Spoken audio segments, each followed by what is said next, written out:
Rent control. It's not stabilization. It's rent control. It's price controls, right? Anytime the government decides they don't like the price of something, they're going to try to control it. How do they control it? Well, they come up with some ridiculous thing. There's only one way to destroy a city faster than an atomic bomb. It's rent control. And here is your governor giving in to a whole bunch of people and slowly destroying a city. I've said this many times before. When I ran for governor, I went to all 39 counties. I asked a zillion times by people, when they hear that, they say, what issue did you hear the most in going to all 39 counties in the state? What issue came up the most frequently? And that answer has always been affordability generally, but affordable housing specifically. It just came up over and over and over. Okay, so how do you make something more affordable? Do you have more of it or less of it? It's just simple economics, supply and demand, right?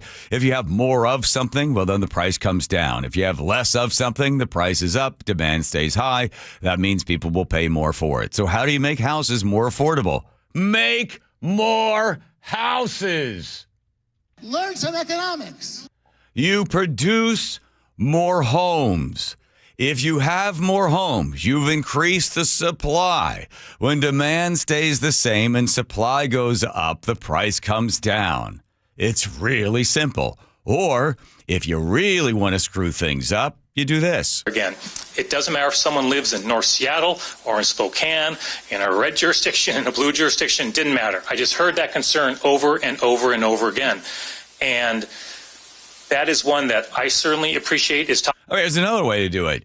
Make the building of the house less expensive. Get a lot of that government crap out of there. Stop with gigantic impact fees. Stop with permitting fees. Get all of that out of there. Make it less expensive to build the house. You make it less expensive to build the house, people will be able to afford the homes. Top of mind for Washingtonians. That is certainly one that the elected officials who are here understand as well from the districts that they represent.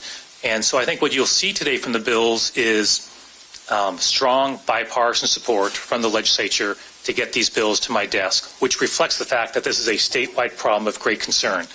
Yeah, so what they're going to do is rent control. So it's a 7% cap with inflation as high as 10%. So the landlord cannot charge more than this amount of money. Oh, by the way, when you move out, the landlord can adjust and charge more for rent. So what will that do? That'll cause people to stay stuck in apartments. So Mr. and Mrs. Smith have 3 kids. They've got a 3-bedroom apartment, and they've got the rent locked in, and it's price controlled. Do they want to move when the kids move out? No, because if they move out, they'll have to try to find a new place to move to. So what will happen is 2 people will be living in an apartment that could possibly have 5 people in it, but they won't move because if they move, well, then they've got to pay more because then all of a sudden they have to find another place to live. So they will stay. So that means there'll be less places for people to sleep. There'll be less rooms for people to occupy because Mr. and Mrs. Smith don't want to leave that house. This happened in New York City when they have rent control there. So what they've decided to do is Bob Ferguson is signing this bill that is going to cap how much landlords can charge and will also affect the fact that, well, people will not build apartments because if you can't make any money, then why bother building an apartment there? Here's Sean Flynn. He's the Rental Housing Association guy from Washington. Says the overwhelming response that I'm getting from my membership is once the current tenants that they have move, right, they're going to sell the unit. And what that's going to do is that's going to reduce the total supply. Supply goes down. What happens?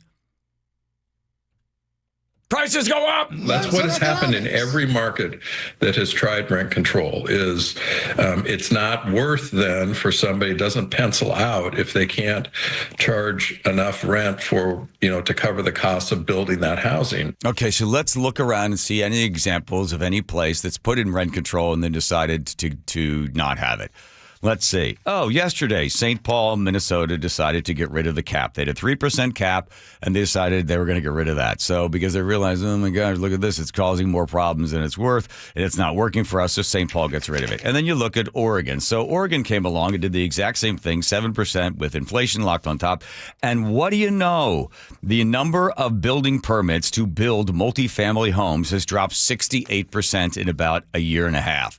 Now, there's a couple of factors in there. One of them is the high cost of the production, the materials to build. That's included in there. Labor's in there. But also, They're not building because they can't make any money because you're locking down how much they could possibly charge. So 68% drop in permits when it comes to multifamily structures. That means they're not building more. There's no additional supply. So what does that mean? That means the price of rental units will continue to climb because you're not adding to the supply category. You're not adding more units because there's no profit to be made when you can't charge what you want to charge. You think you can get away with it. Oh, greedy landlords. Okay, then charge $10,000. No one's going to pay $10,000. What will people pay? People will pay what they will pay, and they will determine the true cost of something. If you want to charge $5,000 for a two-bedroom apartment, see how many people apply. No one. But if you drop it down to, say, $1,700 or $2,000, somebody will do it.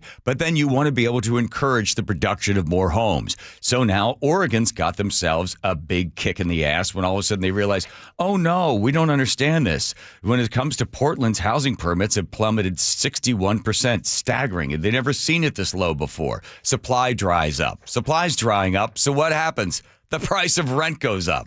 But again, I thought the governor was a smart guy, but here he is signing rent, quote unquote, stabilization. It's not. It's rent control. When the government tried to put the price of eggs or they try to set the price of something because they don't want it to get too high, it kills the supply side, and then you have less of something. They did it with gas and oil. They did it when they tried to do it with chicken and poultry. They did it with eggs. Whenever they put price controls in place, then you have scarcity. It is always the case. In fact, here's Richard Nixon tried to do the same thing in 71. The time has come for decisive action, action that will break the vicious circle of spiraling prices and costs. I am today ordering a freeze on all prices and wages throughout the United States for a period of 90 days. In addition, I call upon... Yeah, and it worked so well, he had to do it again 2 years later. And I have decided that the time has come to take strong and effective action to deal with that problem. Effective immediately, therefore, I am ordering a freeze. Oh, another freeze. This freeze will hold prices at levels no higher than those charged during the first 8 days of June. Right. So what you're saying to the marketplace, you can't make any money. So don't bother trying to produce a product more effectively, more efficiently. Don't try to undercut and get in there and produce something that somebody wants and beat the other price by having it be more efficient. You're going to lock in, so that means no one's going to bother to try to produce something that people want because there's no profit margin in there. There's no profit to be had. And there's no profit when it comes to building of more homes, then they won't build them. So then you won't get more homes. You will keep the supply the same and the price goes up. It's so I didn't even go to college and I understand this. I learned that in jail. Yeah, I learned that. I could have learned that in jail when it comes to supply and demand of cigarettes. Economics, what are you trading? What are you trading? Noodles, a couple noodles, very popular. Right. So there's not a lot of noodles, and the price of noodles goes up. So you got to. What do you do? What's the exchange rate for noodles? What do you got to do? Like something gross, something sexual? No, 1 hour tattoo with a guitar string. Learn some economics. There you go.